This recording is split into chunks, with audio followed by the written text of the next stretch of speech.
Olá, sejam bem-vindos a mais um episódio do podcast Vivendo. E hoje vai ser um dia inteiro de gravações com histórias de pacientes, então se preparem que vamos ter alguns episódios aí. Hoje eu estou com a Érica aqui. Érica, muito obrigado por ter aceitado o nosso convite, estar aqui compartilhando a sua história, a sua experiência. E antes de mais nada, se apresente. Eu me chamo Érica, tenho 44 anos e graças a Deus vai fazer 3 anos já, né, que a gente fez a cirurgia e eu sei o que é vida hoje, porque eu tava tão apegada, né, ao órgão, eu sempre falo isso.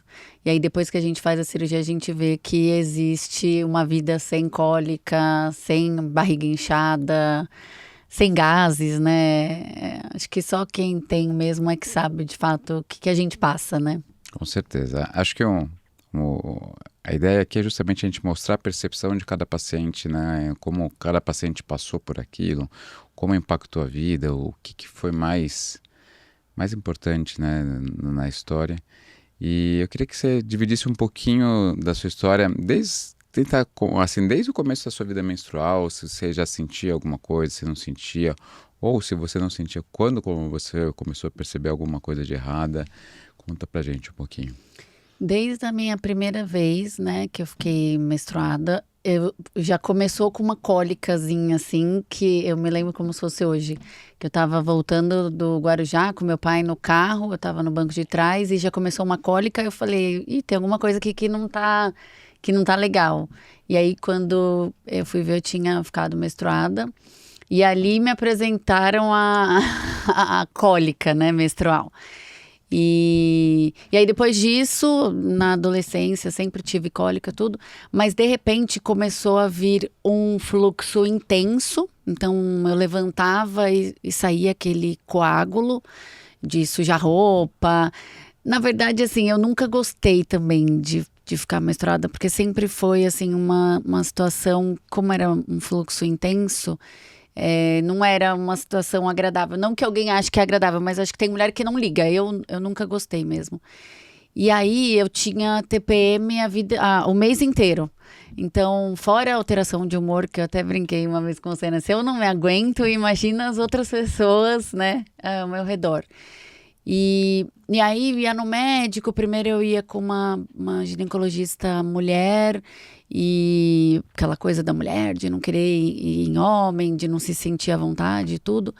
E aí eu percebi, ela, não, mas quando eu estiver estressada, assim, irritada, acho que eu tinha uns 20 e poucos anos.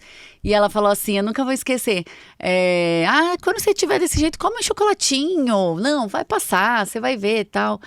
E não tá passando. E aí tomava remédio e ficava menstruada uns 4 dias bem intenso, depois ia diminuindo. E sempre eu percebia que não era normal. Tinha bastante acne também aqui nessa região do queixo.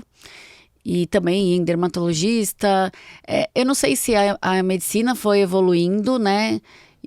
Ou a gente hoje tem mais informações, mas eu percebo que, sei lá, há 10 anos atrás, quando eu comecei a ir em outros dermatologistas, eles já falavam, aqui é sinal de alterações hormonais, ovário policístico e tudo. E aí teve um dia que eu tava, não, assim, cólica, de estar em reunião com o cliente, levantar para ir no banheiro, porque eu sentia que o fluxo tava intenso, tudo. E aí um dia eu lembro que eu tava trabalhando e levantei assim para ir no banheiro, desceu, sujou tudo, e aquela cólica, eu lembro que era uma cólica insuportável, assim, absurda. E fora também que acaba prejudicando o intestino. Então eu lembro que quando eu ia ficar menstruada, o intestino também acabava ficando mais sensível, mais dolorido. E aí eu lembro que eu levantei e essa minha amiga, não, por que você não vai nesse médico, tal, ele vai te ajudar, não sei o quê. E foi aí que eu conheci o meu médico antes do senhor. E, não, vamos fazer assim, você começa a tomar um remédio que faz tempo, eu não lembro o nome do remédio. Mas ele me deu um remédio, nem tinha no Brasil ainda, era caríssimo e era um hormônio. Eu não sabia, vamos fazer, quero resolver. Aí comecei a tomar esse remédio, só que esse remédio, por outro lado, começou a me deixar ansiosa. E E eu achando que tava resolvendo. Bom, esse remédio foi passando os anos e era aumento do cisto nos ovários. Acabava que eu tinha mais irritações, a barriga inchada. E aí, então toma esse antidepressivo aqui, anti-ansiolítico.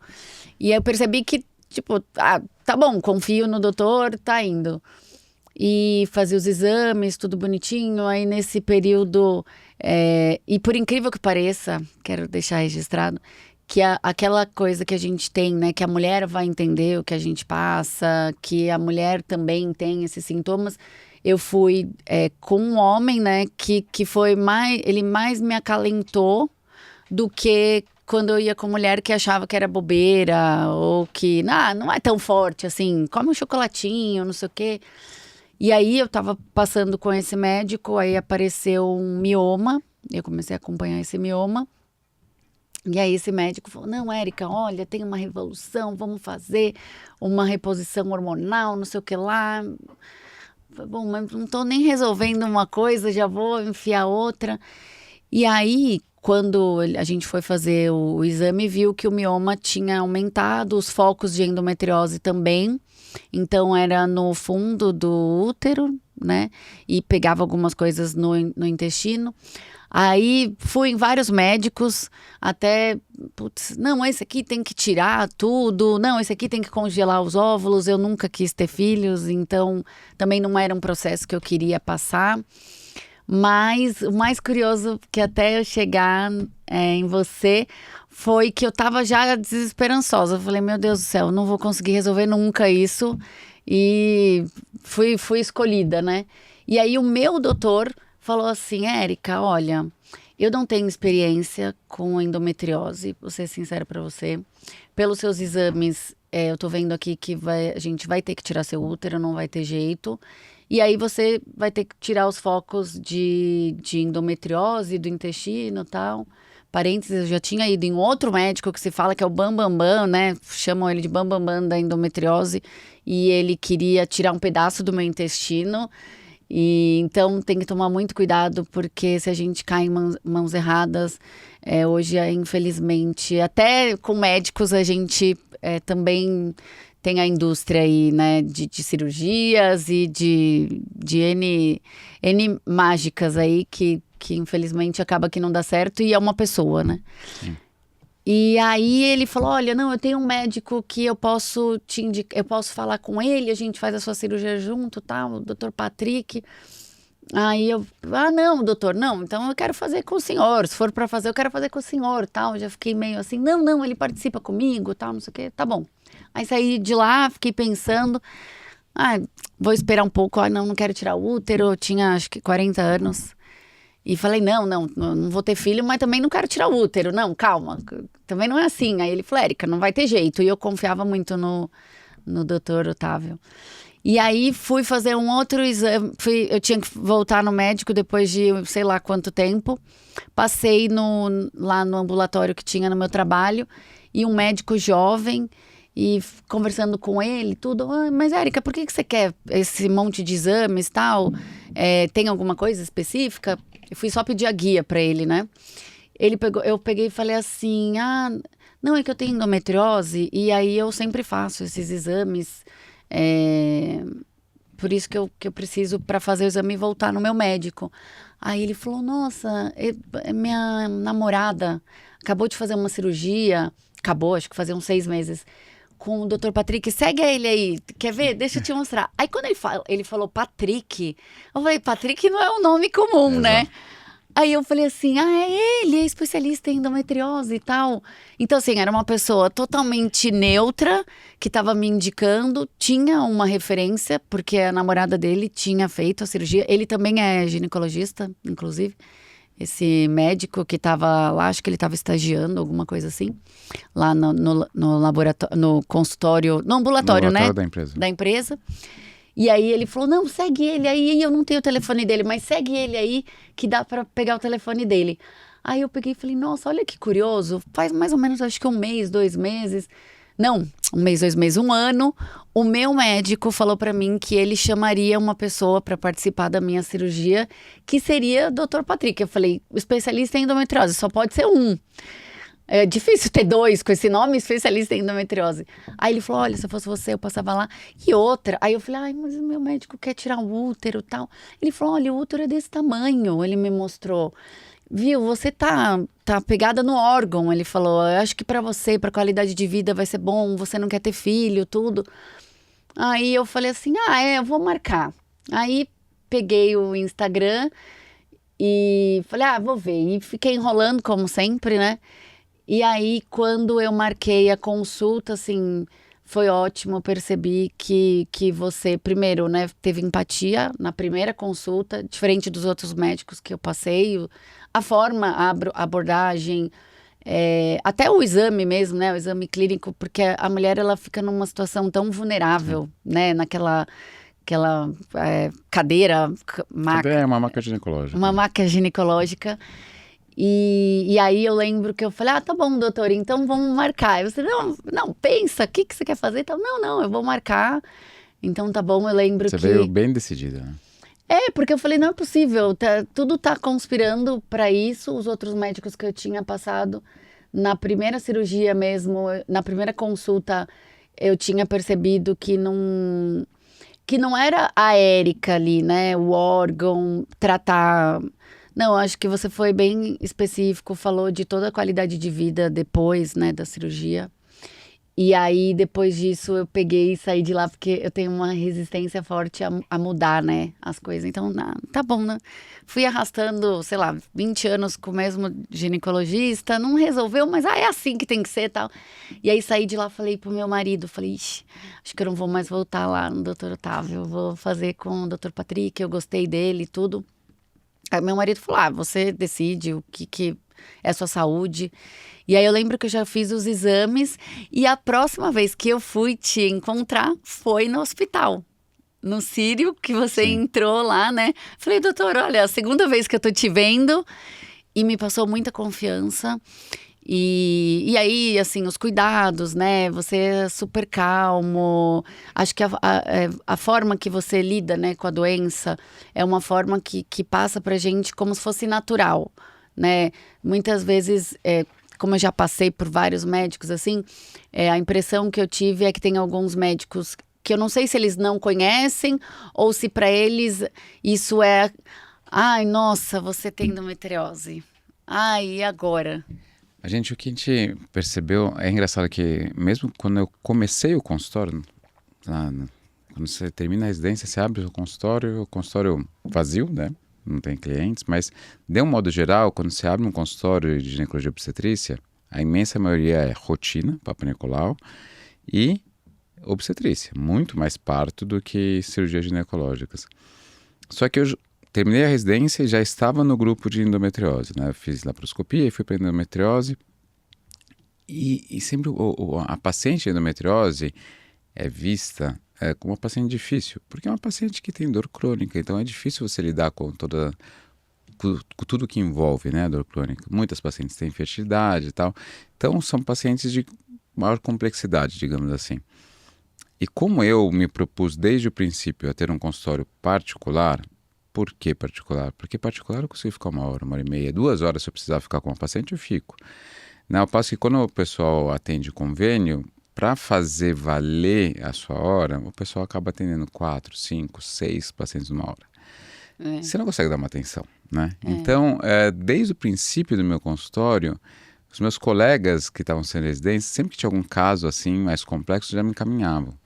E por mais que eu ainda não tivesse experiência, eu tratava e eu chamava alguém mais experiente para entrar comigo nas cirurgias. Então, assim, virou uma coisa, parte da minha rotina muito cedo, né, de lidar com isso. E você vai vendo como a paciente chega e quais são as expectativas, o que mais incomoda. E, por incrível que pareça, o mais simples não é feito, né? O mais simples não é você saber tratar a endometriose. O mais simples não é você saber qual exame pedir. O mais simples é você ouvir a paciente. Né? Então, assim, muitas e muitas vezes as pacientes relatam que são interrompidas, que ele quer conduzir a consulta de uma maneira muito rápida para chegar no raciocínio dele, mas você está lá para tentar acolher a paciente, né? E para você acolher a paciente, você tem que ouvir a história dela. Mas literalmente ouvir, com vontade de ouvir. Não é só você chegar e perguntar aquilo que te interessa, né?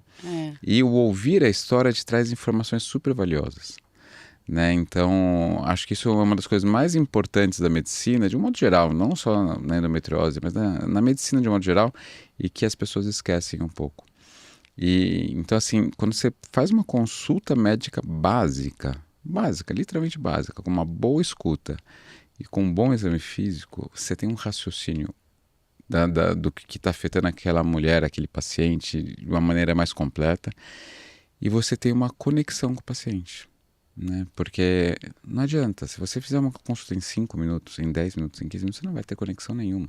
Você não vai ter intimidade nenhuma.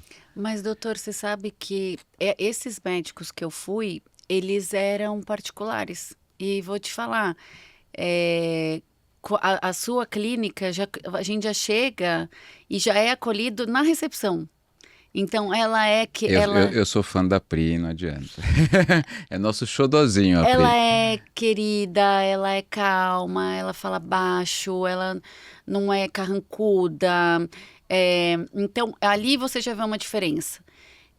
Outra coisa também, esses médicos que eu fui, eles eram particulares, mas o que eu percebi? É o que você falou, não dá dinheiro você ficar ouvindo uma pessoa. Eu ainda acho que eu sou uma, talvez, das mais fáceis, né? Sempre comentei isso com você. Tem mulheres que iam para o hospital, que desmaiavam. Uma vez eu estava fazendo um exame, acho que eu até comentei com você, próximo da minha cirurgia, que tinha uma moça que estava aguardando para entrar. A minha avó acho que foi fazer, acho que era algum desses ecocardiograma, alguma coisa assim, e a moça estava esperando lá no São Luís para fazer um exame. Aí eu falei, ai, tá tudo bem, ela tava na cadeira de rodas. Aí ela falou, eu fiz uma cirurgia de endometriose e tal, tirei tanto do intestino. Puxa, que pena. Mas eu voltei para casa e começou a doer muito, muito. Aí eu voltei, agora o médico quer saber, né, qual Se foi... está tudo bem, né? Se está tudo bem de fato, qual foi o problema, tal. E aí, eu falei, puxa vida, né? Então, eu falei pra minha avó, falei, nossa, olha que bênção, né? Que eu, graças a Deus, voltando lá sobre a nossa cirurgia, eu não tive nenhum problema depois, porque talvez tive sorte que você encontrou, de fato, aonde, né? Era ali o lugar. Talvez o meu organismo já estava mais preparado, mas tem pessoas que não, né? Tem mulheres que não. E você percebe que muitas vezes, é o que você falou, tentaram me colocar hormônio, aí a outra, não, aproveita, te contei essas histórias, aproveita que você vai fazer o útero, por que você não aproveita e já passa num plástico, troca a prótese de silicone? Aí eu, né, não, mas acho que não quero mexer nisso, não fazer cirurgia. Não, mas você já vai ter que ir lá. Quantos anos você está com a prótese? 10 anos. Não, então troca, passa com esse plástico. Aí bom, essa indicação dessa ginecologista foi da minha dermatologista, que é minha dermatologista há 20 anos. Ela é a ginecologista da minha dermatologista. Então vou lá, chego no plástico, o plástico me marcou o corpo inteiro. Não, escuta, eu só vim aqui para ver, tá tudo bem com a prótese? Eu preciso mesmo trocar? Então, acho que a gente tá num momento também que esse médico que você está falando, que você se propôs a fazer depois que você se formou, eu não sei se é tudo rápido, ou se a gente também, como mulher, eu confesso, a gente quer tudo rápido, né? Ai, não, eu quero resolver. O que vai fazer aí para melhorar a endometriose? Tem remédio? Tem não sei o quê? E quando a gente chega ao ponto de tirar um órgão, eu não sei, na minha cabeça, assim, foi muito sério pra mim. Foi um baque. Eu saí do consultório, assim, na primeira vez. Não, vou ouvir outro médico. Na segunda vez, na terceira vez. E aí, depois da terceira vez, na quarta vez, foi quando eu te conheci. E, de fato, eu falei, não, então... Eu percebi que ali não era só dinheiro, que era o tratamento mesmo em si da endometriose. E aí foi o que eu falei, te reencontrei na segunda vez no hospital. E aí, assim, me senti acalentada, olha, vai dar tudo certo, fica tranquila. Depois da cirurgia também. Lógico, tem todos os, né, os senãos de depois da cirurgia, como vai ficar, tem a parte, né, da relação sexual, porque o meu tirou o órgão, né, pela vagina. E você sempre me tranquilizou, não, olha, vai dar tudo certo, calma, tem que ter paciência, né? A recuperação, graças a Deus, deu tudo certo. Fiz tudo que você tinha me orientado, sempre disponível, né, no WhatsApp.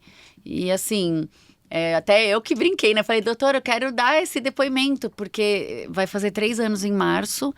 Eu nunca mais tomei Buscopan, nem para dor de estômago eu tomo mais. Tomava, era Ponstan para cólica, era Feldene, tudo que pudesse imaginar para melhorar. E eu falo, né, qualidade de vida é isso, porque você saber que você não tem mais cólica, aquele período que eu tinha, era antes da menstruação, na menstruação e depois da menstruação. Aí, um parênteses, né? Eu usei Mirena por 15 anos, né? 5 anos, mais 5, mais 5. Então, também tem médico que fala, nossa, é ótimo para endometriose, não sei o quê. No meu caso, em específico, eu tinha escape. Sim. Acho que não existe um único medicamento que vai servir para todo mundo. O Mirena é um excelente medicamento, né? É, a gente, sempre quando a gente propõe um tratamento, e o Mirena é um deles, a gente tem que também já avisar sobre possíveis efeitos colaterais. Então, existem muitos colegas que colocam o Mirena prometendo que a pessoa vai ficar sem menstruar. É. E não é bem assim, né? Se você for ver as estatísticas, é quase meio a meio. Quem fica sem menstruar é quem menstrua. Né? Então, quem tem uma menstruação bagunçada, em torno de uns 10%. Então, é importante a gente já trazer esse tipo de informação para a paciente para ajudá-la a decidir, putz, estou disposta ou não estou disposta. Né? Então, acho que isso é uma coisa importantíssima. Mas o Mirena é um excelente método, tanto como contraceptivo, como um tratamento clínico para endometriose, mas lógico que a gente não existe um único medicamento para nada nesse mundo que vai servir para todas as pessoas, né? Às vezes, para uma dor de cabeça, um Tilenol funciona para uma pessoa, para outra pessoa não. Então, a gente tem que entender isso das peculiaridades, das individualidades de cada corpo, né? E quando você falou também sobre eventuais complicações e pós-operatório mais ou menos tranquilo, lógico que uma boa cirurgia, uma boa técnica são fundamentais, mas a gente tem as questões individuais. Uma paciente obesa, a gente já sabe que tem uma inflamação crônica, atrapalha. Paciente diabética, também atrapalha a cicatrização. Paciente tabagista, atrapalha a cicatrização. E tem paciente que não tem nada disso e que também, eventualmente, pode ter uma complicação por uma questão individual que talvez a gente não tenha conseguido mensurar ainda, mas que existe lá, né? Então, da mesma maneira que tem pessoas que têm uma cicatriz na pele hipertrófica, A minha não é né? boa. Tem outras que não têm. Então, são coisas individuais, são predisposições individuais que acontecem e que pode acometer qualquer pessoa. Por isso que é importante também falar sobre isso antes de ir para a cirurgia, né? Então, acho que todos esses pormenores são importantes e até por isso aqui a gente tem tentado trazer pacientes que tenham tido um pós-operatório tranquilo, mas tem outras que não tiveram um pós-operatório liso, que tiveram uma intercorrência, uma complicação. E é importante mostrar esses relatos para as pacientes entenderem, olha, sim, na imensa maioria das vezes é tranquilo, mas pode eventualmente acontecer alguma coisa. Mas o problema não é acontecer alguma coisa, o problema é a equipe médica estar lá para ajudar a resolver aquela alguma coisa que aconteceu. Isso é o mais importante. Então, eu sempre falo assim, se um colega teve uma complicação, lógico, existem complicações de técnica, de falta de expertise no assunto, mas um colega super bom, e todos os colegas muito bons que eu conheço já tiveram alguma complicação, o mais importante é que aquele colega está disponível para tratar aquela complicação, né? Então isso é fundamental. Seja numa cirurgia ginecológica, seja em qualquer cirurgia que for, seja em qualquer procedimento que for, né? Sim. Então, sempre fazendo com ética, mas explicando esse tipo de ocorrências que podem vir a ocorrer, podem vir a acontecer. Mas uma coisa que a gente passou superficial, antes de falar do seu pós-operatório propriamente, você trouxe no seu relato, e você trouxe bem superficial, que você sempre teve cólicas quando você era adolescente. E sempre teve um fluxo importante e tal. Como que era, na sua casa ou na sua escola, o lidar com essas cólicas? Assim, é que na minha casa, né, era eu, meu pai e meu irmão. Então, meu pai, homem, né, não sabe muito como lidar com isso. Ele também foi pai super jovem. Mas era assim, né, quando eu ficava com cólica, parecia que você tá doente, né?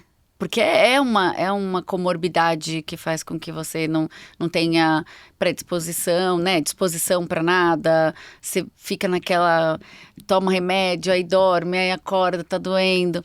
E na escola, eu não sei se era a minha época, não era falado nada sobre isso. As minhas amigas também, acaba que cada uma tem um fluxo. É uma boa pergunta, assim, eu não... É engraçado, a gente vê, hoje em dia a gente vê mais, a gente fala mais, e as mídias sociais ajudam a ter mais Sim, informações, né? exatamente. Então a gente vê a procura espontânea de meninas adolescentes. Então elas veem que elas estão com cólica, elas veem que tem alguma coisa errada e elas falam com a mãe, com o pai, enfim. E de verdade, tem adolescente que já veio com o pai no consultório, mas a maior parte vem com a mãe. Mas contando relatos de tipo, olha, eu tenho muita dor, não quero nem nem ir na escola, não quero ir sair com as minhas amigas, tal. Ou se eu estou na escola e eu tenho uma crise de dor, a enfermaria da escola eu não trata com a devida Parece importância. frescura, Exato. sim, sim. Acha que é uma frescura de adolescente. Então, eu falo bastante disso porque se a gente consegue levar esse tipo de informação para as escolas, a gente talvez consiga diminuir muito o tempo de diagnóstico, né? E diminuir tantos anos de sofrimento dessas garotas e depois dessas mulheres, né? Então, é uma coisa, assim, eu vejo muitas e muitas adolescentes com talvez um menosprezo até da escola, sabe? Sobre aquilo lá. Eu passei isso por uma ginecologista. Come o chocolatezinho que Como resolve. chocolate. Um alpino, você não quer engordar? Não sei, eu lembro, eu juro, eu devia ter 22 anos. Era bem nova. Ai, come um alpino, come alguma coisa assim. Eu sei que as mulheres se preocupam pra engordar, não sei o quê. Aí eu fiquei olhando assim e falei, não, doutora, não é isso, não. E querendo ou não também, doutor, antes de eu chegar no Mirena, que você pontuou muito bem, assim, não foi só para não menstruar, que eu também odiava, mas o médico falou, olha, apareceu hoje, né, tem já esse contraceptivo, tudo, que era para não menstruar. Antes disso, várias tentativas também de pílula anticoncepcional, que se adaptasse ao fluxo. E eu falava, gente, eu fui escolhida, porque assim, até um que era de adolescente, acho que chama Adolés, nem sei se existe, Existe. me dava escape. Mas a probabilidade era até maior, né? Porque ele tem uma dose mais baixa. Então, tá vendo? Então, assim, sabe, no acerto e erro? Sim. Né? Mas muitas coisas que a gente faz quando a gente vai escolher um contraceptivo é muito no acerto e erro. Porque assim, porque a minha amiga e a minha irmã usam tal e elas se dão super bem. Será que eu não vou me dar bem? Pode ser que sim. Mas pode ser que não. Pode ser que eu tenha que trocar até acertar qual que é o mais adequado para você. Então assim, a gente tem pílulas mais modernas? Tem. Mas mesmo as mais modernas, tem paciente que não se adapta. Às vezes eu dou um passo atrás e pego uma mais antiga e dá certo.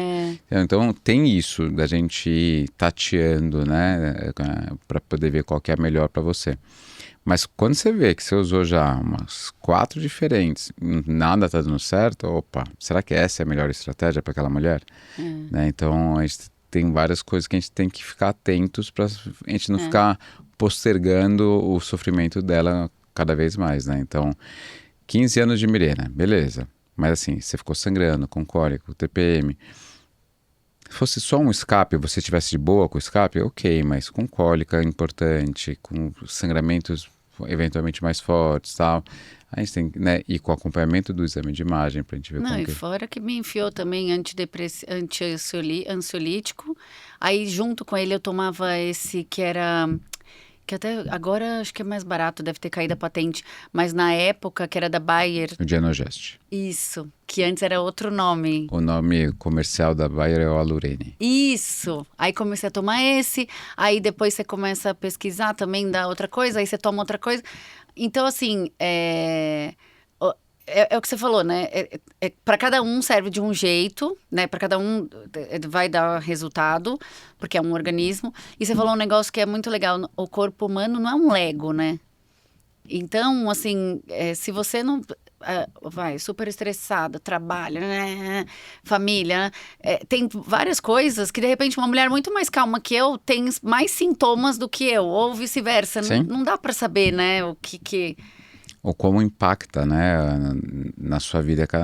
Cada mulher vai ser impactada de maneira diferente, seja por um estresse no trabalho, seja por uma briga conjugal, ou com a família, ou seja pela endometriose. Então, como cada pessoa vai responder é diferente, né? Então, a gente tem que tentar ver isso. E uma coisa que é importante, lógico, que é importante a gente tentar tratamento clínico antes de pensar num cirúrgico das pacientes, sem dúvida nenhuma. Mas, quando a gente vê cada vez uma associação cada vez maior de drogas, a gente tem que também colocar na balança o aumento do risco de efeitos colaterais, Sim. né? Então, até a água em demasia pode dar efeitos colaterais, não é benéfico para as pacientes. Então, a gente tem que ter isso em mente também, né? Então, quando a gente vai prescrever alguma coisa, a gente está colocando na balança sobre risco e benefício, né? Por exemplo, contraceptivos. Se fala muito sobre trombose, sobre risco de câncer. É realmente importante? É pequeno esse risco. E a gente dosa isso, a gente vê isso. Aquela mulher pode, aquela mulher não pode. Aquela mulher tem uma história de trombose na família, né? Putz, talvez seria interessante eu pesquisar uma trombofilia naquela mulher antes de utilizar um contraceptivo.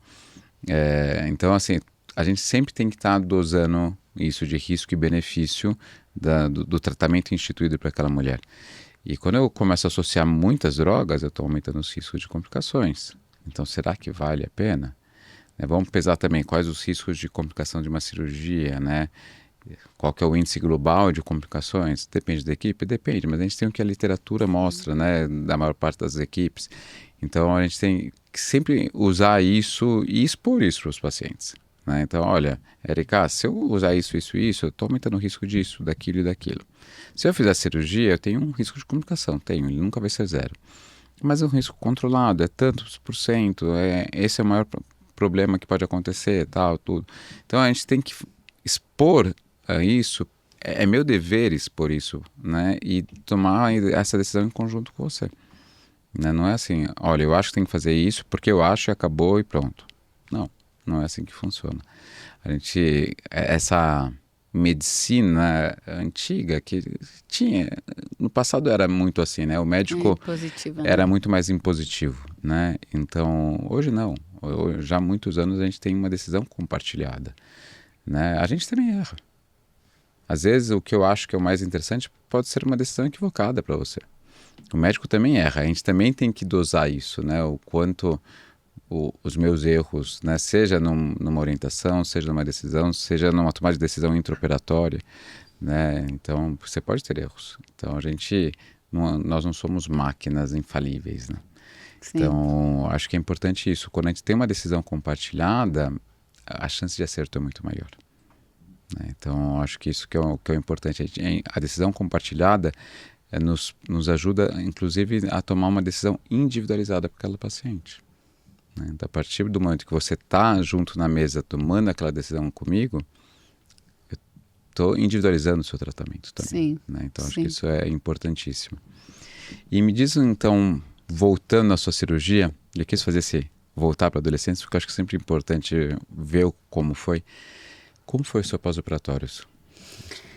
Olha, foi muito mais tranquilo do que eu imaginava.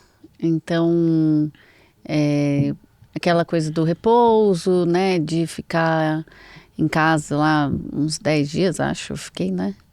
E, assim, foi muito tranquilo.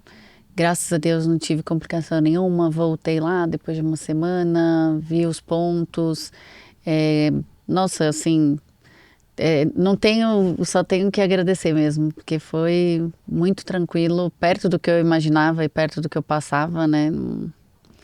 A gente tinha no passado, quando eu fiz faculdade ainda se falava esse ditado: grandes incisões, grandes cirurgiões, grandes cirurgias, né? Então, quanto maior o corte na barriga, maior a cirurgia. E hoje, a imensa maioria das cirurgias a gente faz por via minimamente invasiva, né? Seja a laparoscopia convencional, seja associada à robótica, são as técnicas minimamente invasivas. O que isso traz vantagem para a gente? Inúmeras, mas vamos lá. Começando, eu não faço grandes incisões. Não fazendo grandes incisões, eu minimizo o risco de uma complicação da incisão.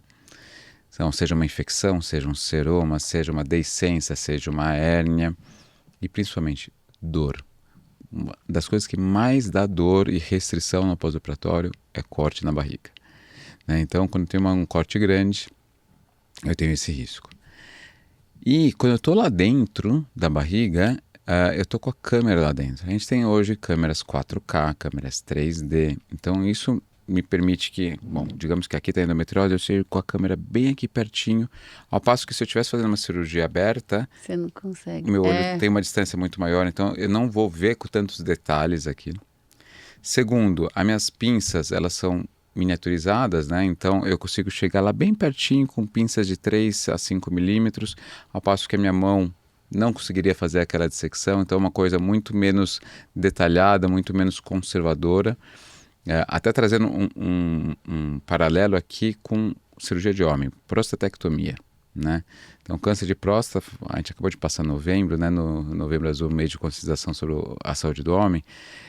O câncer de próstata sempre foi visto com muito preconceito, talvez, e muito medo dos homens irem para a cirurgia por um risco de uma coisa que afeta muito a masculinidade, que é a disfunção erétil. E por que a prostatectomia dava tanta disfunção erétil no passado e hoje dá muito menos? Cirurgia minimamente invasiva. Então, antes, a prostatectomia, na sua imensa maioria das vezes, era feita por via aberta. Então, você não conseguia ver e preservar os nervos. Com o advento da cirurgia minimamente invasiva e a câmera chegando pertinho, você consegue ver com detalhes os nervos e preservá-los. Então, o índice de disfunção erétil na prostatectomia caiu absurdamente. Então, para você ver uma coisa que é bem palpável de precisão. Né? Se a gente pegar, então, voltando para a endometriose, a ressecção completa das lesões aumentou muito com a cirurgia minimamente invasiva, o risco de uma recidiva caiu absurdamente, o risco de complicações caiu absurdamente e permite que a mulher vá de alta no dia seguinte ou poucos dias de internação bastante ativa, bastante plena, né? Então com pouca dor, com pouca distensão. Lógico, cada paciente é uma paciente, né? Mas assim, de um modo geral, permite isso, né? Então a cirurgia minimamente invasiva trouxe um avanço na medicina absurdo em todas as áreas, né? Na cirurgia do polidigestivo, na cirurgia hepática, na cirurgia de refluxo gastroesofágico, na cirurgia oncológica, enfim, incontáveis benefícios. Então, acho que isso é legal de trazer. Fora que, né, a gente está falando de Brasil, um país que a gente tem um litoral gigantesco, que todo mundo gosta de ir para a praia, a gente tem um benefício estético, né? Então, com incisões pequenas, que muitas vezes a gente consegue posicionar de modo que a mulher consiga usar seu biquíni. Então acho que isso também acaba sendo um ganho, né? Eu lembro que você comentou exatamente isso quando a gente decidiu pela cirurgia. Não, mas ó, fica tranquilo, vai por aqui, né? Ó, tá vendo? Não vai aparecer e tal. E eu falei, eu lembro que eu falei assim, ai, doutor, não, se eu conseguir me livrar, né, dessa doença, eu já vou ficar feliz. Então, e é verdade, né? Onde ficou só o buraquinho ali, ele fica ali embaixo no biquíni, é o que você falou, tem muitas vezes muitas mulheres acabam se preocupando com isso também, Sim. né? Claro, normal. Tem mulheres que é simplesmente uma questão pessoal de estética, mas eu tenho pacientes, por exemplo, que são modelos, né? Então, elas vivem, o trabalho delas é com o corpo, né? Então, Patrick, putz, mas se eu fizer uma incisão no meio da barriga, eu posso perder o trabalho e tal. Então, pode parecer algo fútil, mas desde que eu não tenha um prejuízo cirúrgico, é uma informação muito relevante e que eu tenho que levar em consideração. Para aquela mulher, aquele ponto é muito importante. Né? E Então, muitas também não querem falar, né? Que alguém olhe para a barriga, nossa, o que aconteceu aí? O que você fez e tal? a cirurgia robótica, quando chegou no Brasil, a cirurgia robótica, ela surgiu nos Estados Unidos, né? E os Estados Unidos não têm essa preocupação com a estética. Então, era colocada umas incisões bem altas, em linha aqui, e que na verdade, assim, Para homem, muitos ainda utilizam, então a cirurgia de próstata, o pessoal acaba utilizando bastante esse tipo de configuração das incisões, mas na ginecologia a gente foi adaptando e cada vez mais tentando baixar, né, quando a gente faz a cirurgia robótica, para torná-la mais estética também, né? Porque a gente tem inúmeras vantagens da robótica também, mas tinha essa desvantagem que era uma coisa importante para a gente. E a gente foi vendo que a gente conseguiria manter todos os benefícios da robótica com resultados mais estéticos também, né? Então, assim, são coisas que a gente tem que levar em consideração, né? Sim. Não é... Eu estava conversando ontem com uma colega minha que ela atende numa faculdade no interior e ela falou, Patrick, eu recebi uma paciente de 18 anos que ela foi operada no SUS por endometriose, que fizeram cirurgia aberta, mas não só isso. Fizeram aqueles pontões, então assim, ela tem o risco da cirurgia, que foi né, uma incisão grande, e tem a marca de entrada e saída dos fios. E eu falei, gente do céu, assim... Ela falou, pois é, pá, não só não foi uma cirurgia completa, como o dano estético para aquela menina de 18 anos foi enorme, né? Então, são coisas que pode virar um trauma para ela, né? Sim, com certeza. Então, a gente tem que pensar nisso também para tomada de decisão. Acho que isso é fundamental. E conta pra gente, então, um pouquinho sua vida pós-cirúrgica. A gente já tem quase 3 anos disso, né? Então, o que aconteceu no pós-cirúrgico para você? Foi o que eu falei, melhorou muito minha qualidade de vida, não sei mais o que é cólica, né? Quando tinha mulheres que falavam, eu não sei o que é cólica, hoje eu sei, né? Posso falar isso, não sei mais o que é cólica. Graças a Deus melhorou muito em relação até ao intestino, né? E de Você tinha um gases, inchaço, né? Tinha um inchaço. Aí quando eu tava para ficar menstruada, ou quando eu tava menstruada, agora eu nem lembro mais, quando eu ia evacuar, parecia que tinha uma pressão, assim, não sei se era no intestino, não sei se era assim, eu sabia que tinha alguma coisa diferente ali naquela época. E assim, não, só tenho que agradecer, e foi o que eu falei aqui no início. Eu estava apegada ao órgão e hoje eu vejo assim, claro, principalmente no meu caso, que não pensava em ser mãe, né? Eu sei que tem muitas mulheres que acabam sofrendo muito por causa disso. Quero ter empatia, compaixão, né? Que eu tô falando é apenas um órgão, mas no meu caso, e acredito que quem já teve filho, né? Converso com algumas amigas, elas falam, nossa, puta, é verdade, pensar em tirar um órgão, tudo. Mas para mim foi a decisão mais acertada, embora eu tenha demorado muitos anos. Quando veio o diagnóstico mesmo, primeiro médico, segundo médico, terceiro médico, que eu tinha que tirar o útero, porque o mioma estava aumentando muito, os focos, muito rápido, né, acelerado. E aí também uma coisa legal que várias pessoas me perguntam, até quando eu vou fazer exame lá, o ultrassom, que você preservou os meus ovários. Então acho que isso é uma coisa que é importante falar, né? Sim. Porque eu lembro que eu perguntei pra você, Se os nossa, ovários mas iam juntos. como que vai ficar? Nossa, mas aí eu vou ter que fazer reposição hormonal. Nossa, mas e a mulher liga muito isso à feminilidade, né? Os hormônios, até mesmo a aparência, né? Sim, Que a gente... sim. É tão injusto, né, doutor, com as mulheres, a velhice não, o envelhecer, né? Depois dos 40 tem uma fase, depois dos 45 outra fase. E eu lembro que eu te perguntei isso e você, não, a gente vai preservar os seus ovários. E aí eu até falei, nossa, mas aí vai pra onde os óvulos? Porque se eles... Você falou, você vai continuar produzindo, né? Sim.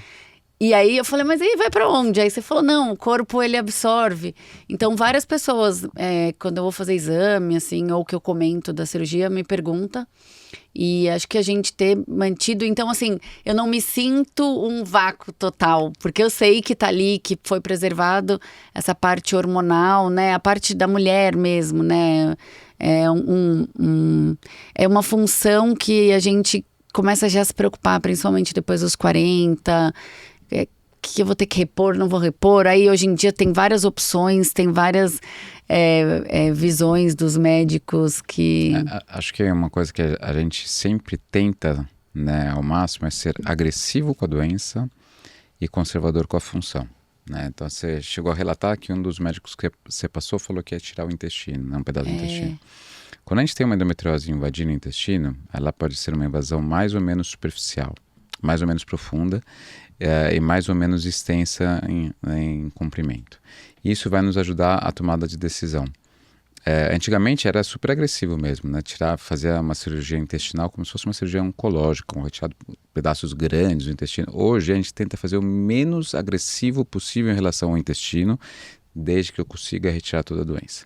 Então, se eu vejo que é uma doença que está invadindo só a camada superficial do intestino, que é a serosa, ou até a muscular externa, eu consigo fazer um shaving, que eu vou por debaixo do intestino, vou descolando por debaixo da doença, vou descolando a doença do intestino, e aí eu dou um ponto, né, para reforçar aquela parede do intestino.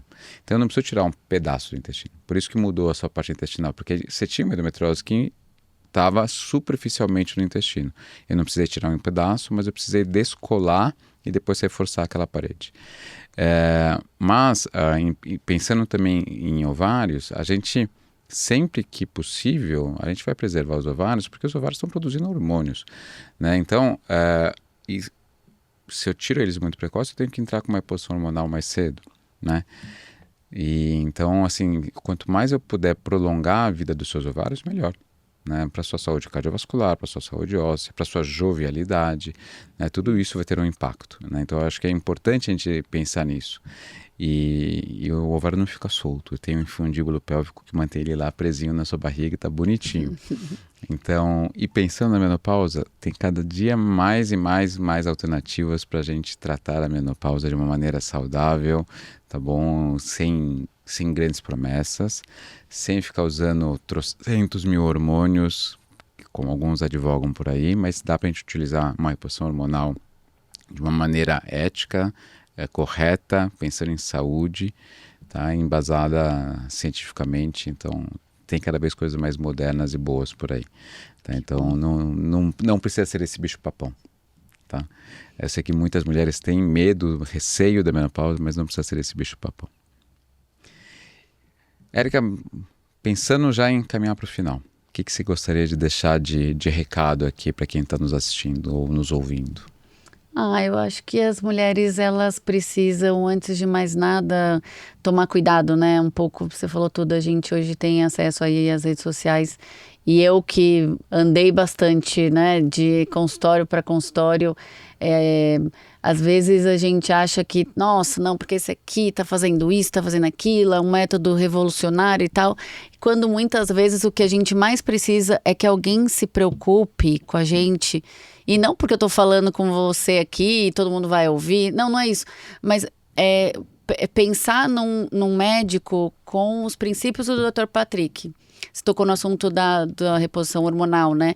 Eu lembro que eu falei, doutor, eu tô muito cansada. Ai, não, mas a libido, doutor, não sei o quê. Você falou, Érica, você tá cansada, tá todo mundo cansado, não sei o quê. Seus exames estão ótimos, por enquanto você não precisa. E aí, você começa a pensar, é verdade, se ele não pensar no meu futuro, tô com 44, sei lá, 45, 47, 49, 50... O que eu tô fazendo de errado hoje, ou exacerbado hoje, lá na frente vai me cobrar. Que foi o que você pensou em relação aos meus ovários, né? Eu acredito. Então, seria muito mais fácil. Já deixa eu limpar tudo aqui, já tô aqui, deixa eu aproveitar, né? Então, acho que se eu puder deixar algum conselho, primeiro, o mais importante é a gente estar acolhida com alguém que se preocupa com isso. Não é só a doença, toma um remédio e vai embora. Porque eu já fui no seu consultório umas 2, 3 vezes, doutor, mas não dá pra fazer isso, doutor. Não, você tá ótima, seus exames estão ótimos, faça exercício, alimentação é importante, o casamento é importante, para quem tá solteira ou divorciada, por qualquer motivo que seja. O mais importante, além da gente se entupir de remédio, se entupir de tudo que a medicina hoje tem, né, que graças a Deus está super avançado, é a gente entender que tem um médico que está pensando no futuro.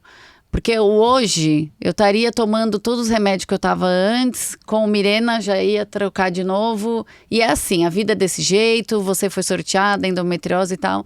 E não, graças a Deus eu te conheci e tive muita sorte. Acho que é isso que eu desejo para as outras mulheres. Muita sorte de cair com a pessoa certa, de conhecer você, essa pessoa que se preocupa. Eu fiz uma cirurgia há pouco tempo, vou registrar, e aí comentei com você que estava meio chateada no WhatsApp. Não, Érica, mas calma, vai dar certo, tem que ter paciência, não sei o quê. Se fosse outro médico, eu ia falar, ixi, isso aí não é comigo, vai falar com teu plástico lá, vai ficar tudo bem e tal. Então, acho que o mais importante, vendo hoje em dia quantas opções a gente tem, é estar com a pessoa certa e só te agradecer mesmo.